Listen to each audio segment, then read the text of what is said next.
In this video, we're going to be talking about soft tissue work to open up external rotation, range of motion. Typically, we really care about this, especially for our overhead throwing athletes. What you're going to need is a lacrosse ball, tennis ball, baseball. Any of these things can work out well. You're going to look for some space, basically in the back of your shoulder blade. You can think from the middle of your back out until you feel the bone.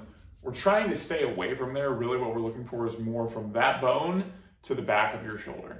Okay, you can imagine a triangle coming down to this space, coming up, and then wrapping around.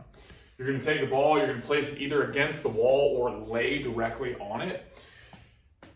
And then from here, you're going to just roll through this space and you're really exploring. What we're looking for is, like, for me, it's going to be right about there, that this feels tender, okay?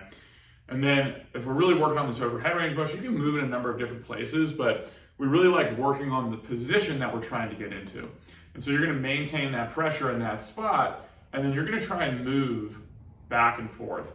You can think of keeping your elbow on the wall at about shoulder height. The big mistake we tend to see people is they'll drop their elbow down and try and do this. Remember, we're trying to get up in that exact motion that we're going to be throwing in.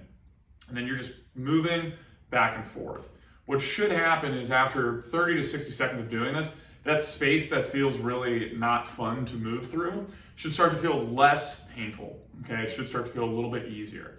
Now, the one thing we want to be careful of is when you're moving through this, we don't want to feel anything in the front of the shoulder. We really just want any of the sensation that you feel to be where that ball is digging into.